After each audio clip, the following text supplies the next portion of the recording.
Welcome to Simply Explained English. I am Lisa. And I'm Eric. Do you want to improve your English easily? If so, you're in the right place. Okay, today we'll listen to a podcast about shadowing and how to do it right. Let's listen to it.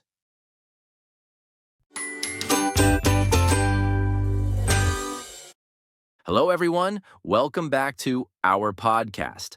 I'm Mark, and today we have a very special guest, Karen. Hi, Karen. Thanks for joining us.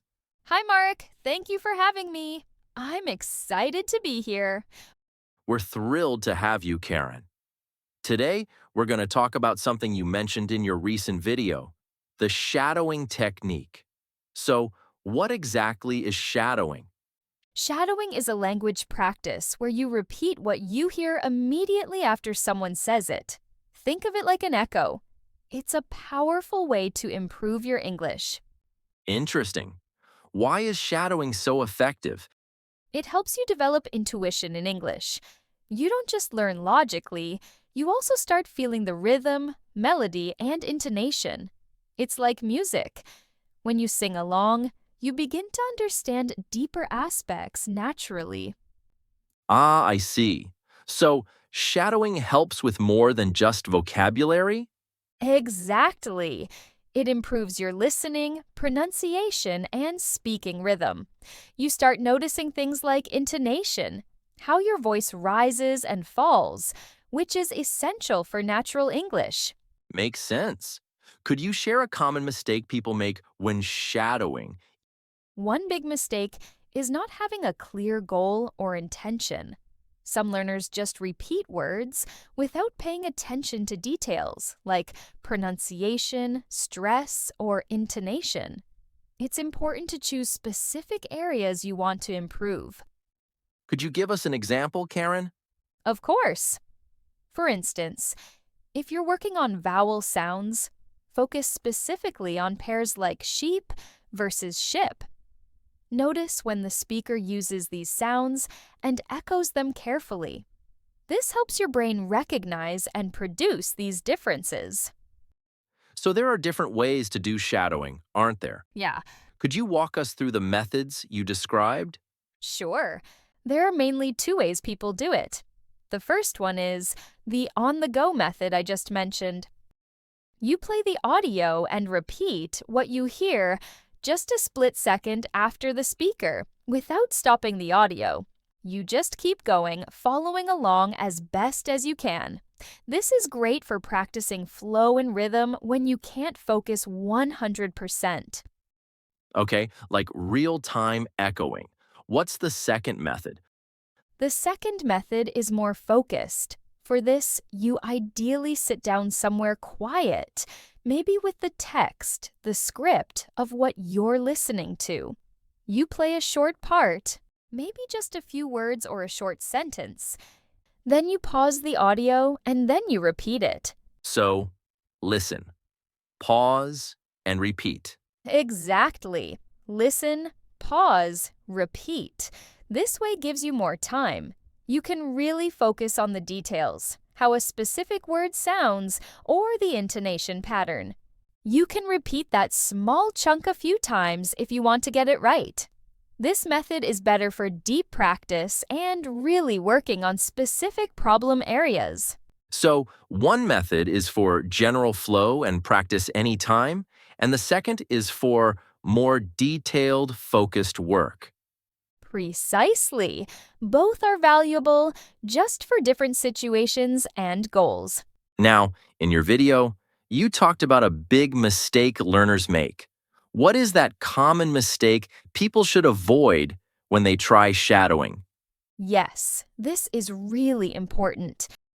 The biggest mistake is doing the shadowing exercise without a clear intention. People just repeat like a parrot, copying the words without thinking about what they want to improve. What do you mean by intention? I mean, having a specific goal for that practice session. Our brains filter out a lot of information. If you're just repeating on autopilot, you might be missing the very things you need to work on. Let's say you struggle with the sound. If you don't consciously listen for it, or try to imitate it correctly during shadowing, you might just keep saying it in your old way. So, just repeating isn't enough? You need to focus? Exactly. Before you start, decide what you want to pay attention to. Maybe today you focus only on the rhythm, the stressed words, or maybe you focus on a specific vowel sound, like the difference between ship and sheep. Or perhaps you want to notice how the speaker uses intonation. Does their voice go up or down at the end of questions? So, setting a small goal for each session makes the practice much more effective. Much more effective.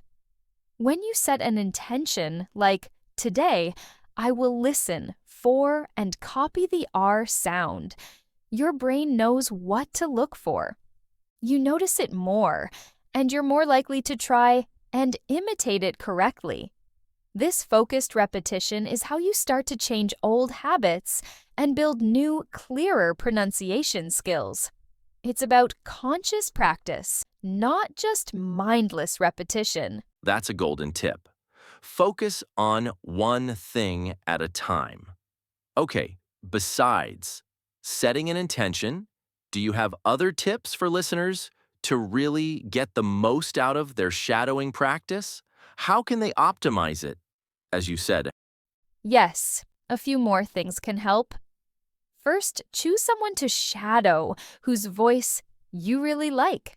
Find a speaker whose accent and style resonate with you. If you don't like the voice, you might resist the practice and it won't be as effective. good point. Find a voice you enjoy imitating. What else? Second, don't be afraid to slow down the audio. If the person speaks too fast, most apps and websites like YouTube let you adjust the playback speed. You can slow it down to 75% or even 50%. This gives you more time to hear the details and repeat more accurately. That's very practical. Slowing down can make a big difference. Definitely. Third, if possible, use a script or transcript. Seeing the words while you hear them can be very helpful. You can even print it out and mark things, like underlining difficult words, highlighting stressed syllables, or marking where the speaker pauses. Using a script sounds like it connects listening, speaking, and reading. It does. And another powerful tip is to record yourself. Shadow the speaker using the listen, pause, repeat method, but record yourself repeating. Then, listen back to the recording. Compare yourself to the original speaker. You'll often notice differences you didn't hear while you were speaking. It might feel strange to listen to yourself, but it's incredibly helpful for identifying areas to improve. Recording yourself. That takes courage, but I can see how useful it would be. Any final tips? Yes, one more thing. Focus on quality, not quantity. You don't need to shadow an entire hour-long podcast or a full movie scene. It's often better to take just one short paragraph, or even just 1 or 2 sentences, and repeat that section many times. Work on mastering that small piece. Doing less, but doing it well and with intention is much better than trying to cover a lot of material poorly. Quality over quantity. That applies to so much in language learning. So, to summarize the key tips, set an intention. Choose a voice you like. Slow down the audio if needed. Use a script when possible. Record yourself and focus on repeating small sections well. You got it! That's the way to make shadowing a truly powerful tool. Karen, this has been incredibly insightful. Thank you for breaking down the shadowing technique so clearly for us and our listeners. My pleasure, Marc. I truly believe shadowing, done right, can make a huge difference for learners at all levels, especially those wanting to feel more comfortable and confident when they speak. All right, everyone, that's all the time we have for today. I hope you found this discussion on shadowing helpful. Give it a try. Remember Karen's tips, especially setting an intention, and let us know how it goes. Thank you for having me, Marc. It was great talking with you. Until next time, keep practicing, stay curious, and happy learning.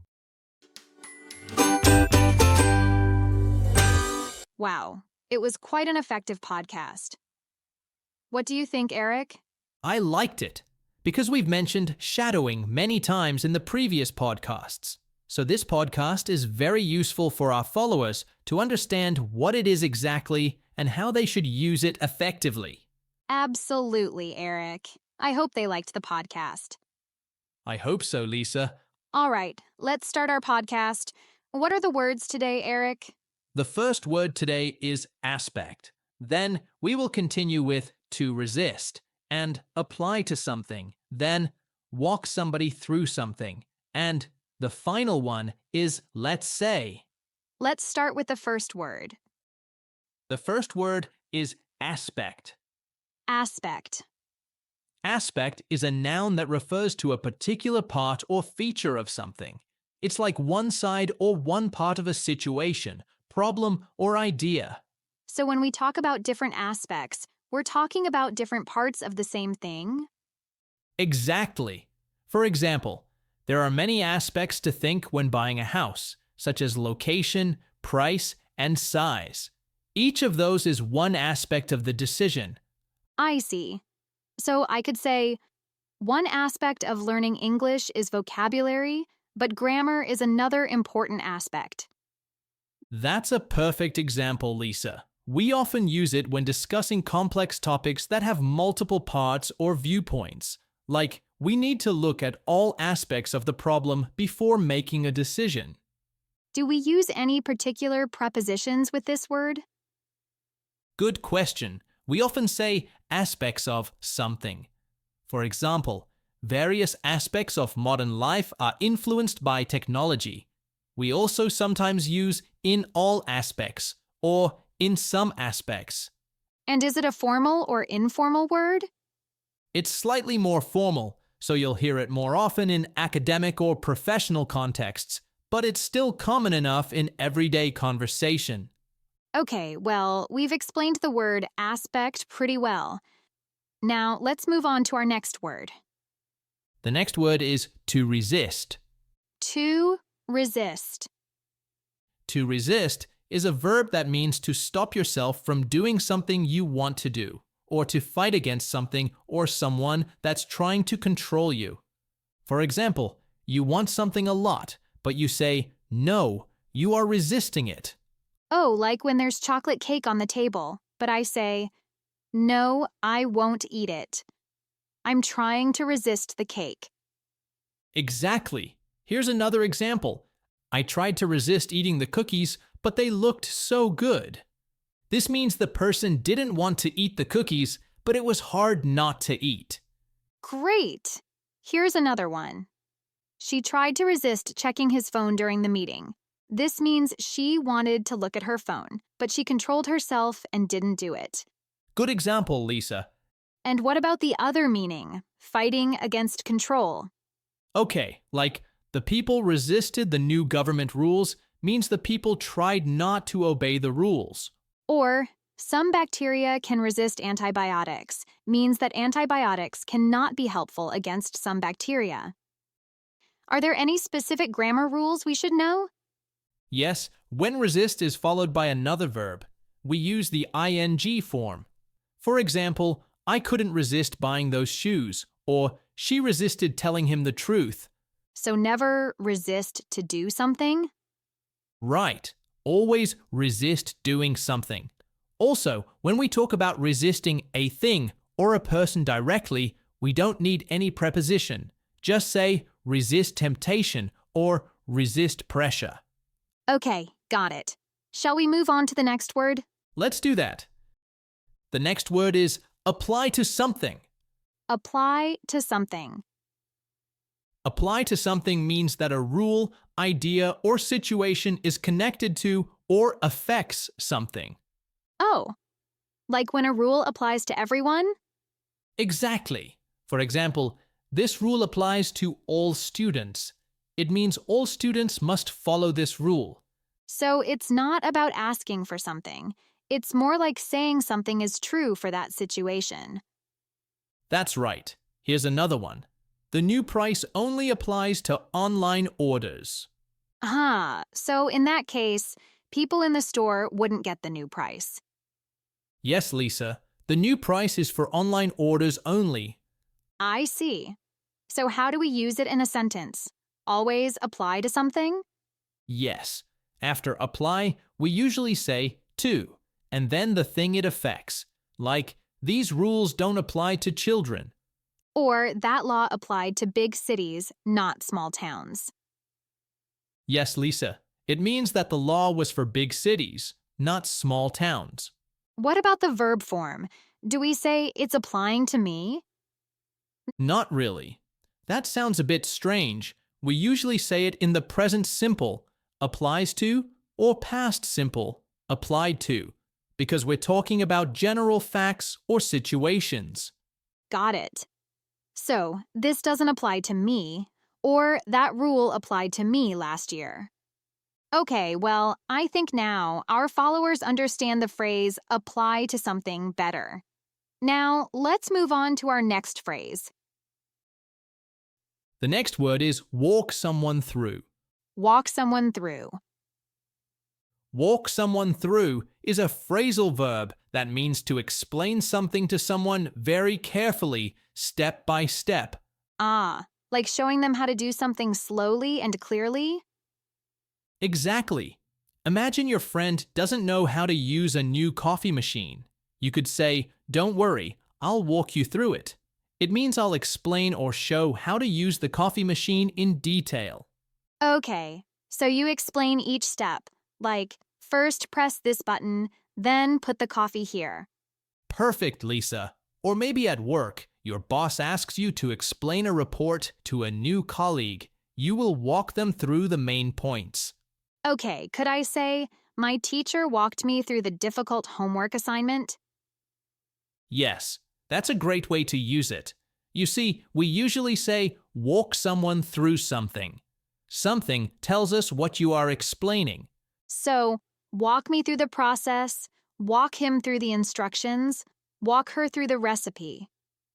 That's right. Or, can you walk me through how to use this app? Okay, got it.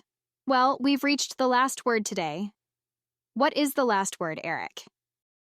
Great. The last word is let's say. Let's say. We use let's say when we want to imagine or suggest a possible situation or idea. It's like saying, imagine if.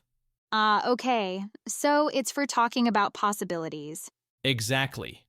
For example, let's say we go to the park this afternoon. What should we bring? It means, imagine we decide to go to the park. What things do we need to take with us? Got it. Like making a plan or thinking about a situation. Yes. Here's another one. Let's say you want to learn guitar. Where would you start? It means, imagine the situation where you decide to learn guitar. What's the first step you would take? Okay. Maybe I could say, I need more practice. Let's say I practice English for 20 minutes every day. That's a perfect example, Lisa. It means you are suggesting or imagining a plan to practice for 20 minutes daily. I notice we often use it at the beginning of sentences. Good observation. Let's say usually comes at the start of a sentence, followed by a complete idea or situation. For example, let's say it rains tomorrow. We'll need to cancel the picnic. And is it formal or informal? It's pretty common in everyday conversation, so I'd say it's generally informal or neutral. You use it when talking with friends, family, or colleagues about plans or ideas. Makes sense. It feels natural to use when brainstorming or suggesting things. Exactly. It helps introduce an idea for discussion. Okay, well, we have explained 5 useful words today. Aspect, to resist. Apply to something, walk somebody through, and let's say. That's right. We hope our listeners found this helpful. Practice using them this week. Yes, try to make your own sentences. Thanks for listening to Simply Explained English. Join us next time for more English learning. Goodbye. Bye, everyone.